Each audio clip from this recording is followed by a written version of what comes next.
Rose Laurence. Literie Confort Malmedy, à côté du Quick, vous offre toujours plus de choix en matelas, lits et oreillers à tous les prix. Profitez de conseils avisés pour passer de très bonnes nuits. Surfez sur literieconfortmalmedy.be. Notre région, notre passion. Le Galfagnoc-en-Blève, un outil de dynamique territoriale au service d'une région d'exception. L'initiative de l'ASBL d'Amblève et des communes de Ouem, Malmedy, Stavelot et Stoumont. Impact FM présente le Galfagnoc-en-Blève. Et on y est, nouvelle capsule, nouveau rendez-vous du GAL, comme chaque semaine, chaque mercredi. Aujourd'hui, on retrouve en direct Dorine Verhoeven, chargée de mission du projet Eau du Galfa. Dorine, bonjour Dorine. Bonjour Patrick, bonjour à tous. Alors, est-ce qu'on peut tout de suite rentrer dans le vif du sujet? Est-ce qu'on peut faire un petit rappel de ce projet?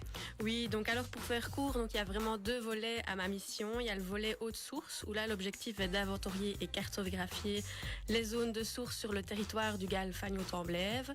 Et donc là, le but, c'est de permettre aux communes d'instaurer des actions de restauration et de préservation de ces zones. Et alors, il y a le volet eau usée, enfin eau épurée plutôt, donc les eaux usées qu'on va épurer. Et donc là, l'objectif, c'est vraiment d'améliorer la qualité des eaux là où il y a eu, on a déterminé qu'elle était mauvaise, entre autres à cause des rejets eaux usées. Et donc ici, les buts sont d'améliorer le taux de raccordement à Stavelot et améliorer aussi l'auto-épuration de la Warchen à Ouem. Très bien. Alors, vous parlez à l'instant de qualité des eaux. Comment détermine-t-on que l'eau est de mauvaise qualité? Sur quoi est-ce qu'on se base finalement? Il y a déjà plusieurs méthodes. Donc, par exemple, il y a des méthodes un peu plus avec des analyses chimiques, mais qui sont assez coûteuses. Mais généralement, nous, en contrat de rivière de l'Orblève, on utilise soit l'IBB ou l'IBGN. Donc, l'IBGN, c'est la dysbiotique globale normalisée qui prend en compte en fait la vie dans la rivière. Donc, il se base sur l'analyse des macro-invertébrés qui sont présents dans les cours d'eau. Très bien. Alors, l'IBB, c'est quoi exactement? Il se base sur quoi? Donc, en fait, l'IBB, c'est l'indice biotique belge qui, lui, se base sur l'analyse aussi de la vie dans l'eau, donc des macro-invertébrés. Mais il est plus simplifié que l'IBGN.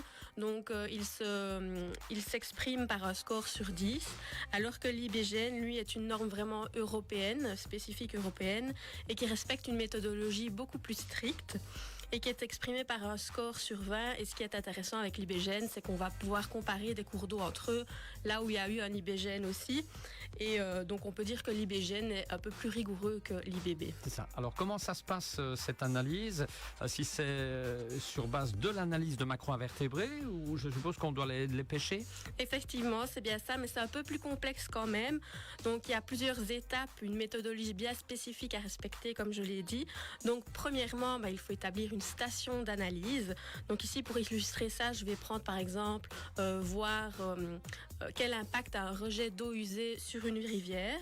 Donc on va d'abord déterminer la zone où il y a le rejet, donc c'est là qu'on va faire une analyse, mais on va la faire aussi en amont pour avoir une zone un peu, qui n'est pas impactée par ce rejet, et on va faire également une analyse en aval, donc à plus ou moins 1 km de ce rejet, voir si finalement ce rejet a vraiment un impact sur la rivière.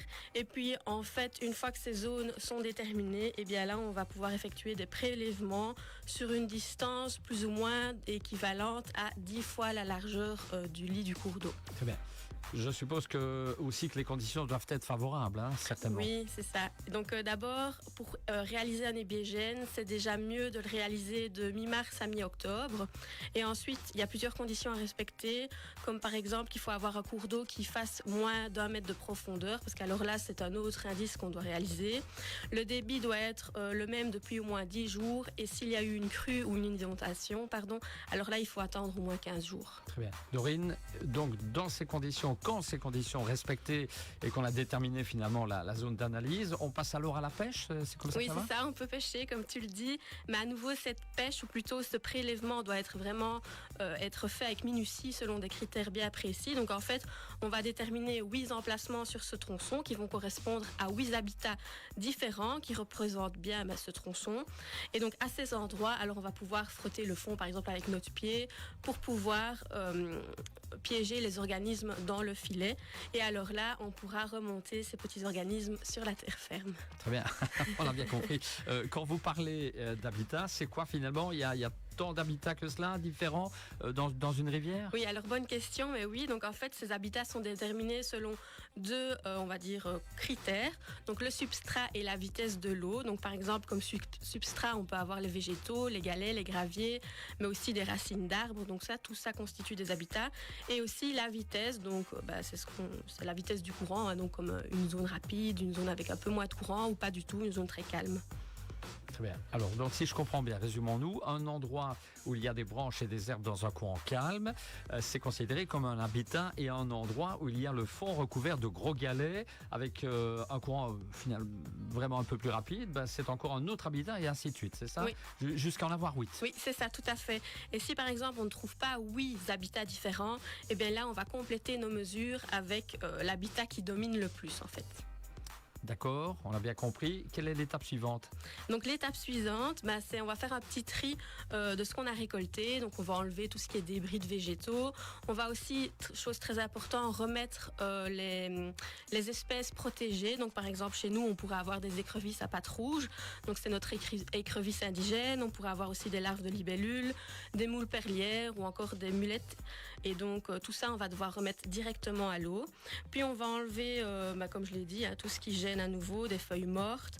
Et là, on va pouvoir passer à l'identification. Et pour ce faire, il nous faut une loupe binoculaire afin de pouvoir voir leurs caractéristiques morphologiques. Donc parfois c'est très petit, donc leurs ailes, leurs antennes. Et donc après, à l'aide d'une clé de détermination, là on va pouvoir identifier la famille ou même le genre. Fort bien. Alors d'accord.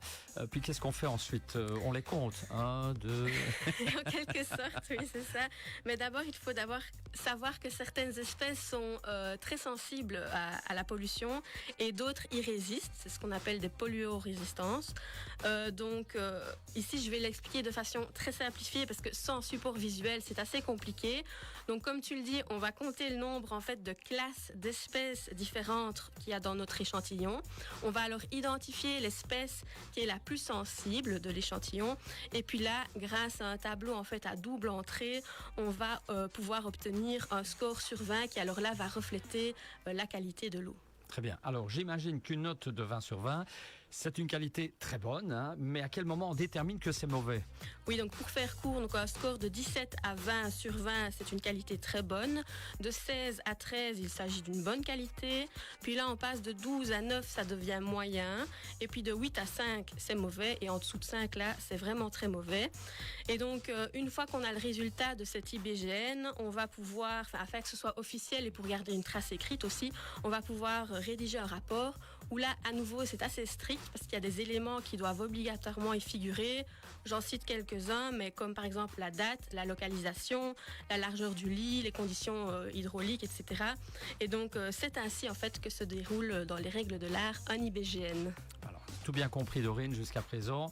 Un grand merci pour ce petit résumé. Hein, c'est pas toujours très simple. Hein, c'est vrai, on n'a pas le visuel ici. Bonne continuation pour vos différentes missions. Un tout dernier mot pour la fin, pour clôturer la séquence du jour. Déjà, merci pour l'accueil. Et alors, j'aimerais faire un petit rappel aussi pour ceux qui nous écoutent, donc concernant la mission Eau de source. Donc, si vous connaissez une source, n'hésitez pas à me contacter par mail, notamment soit me contacter pour que je reprenne contact avec vous, ou alors en m'envoyant la localisation et d'autres informations sur la source si vous en avez.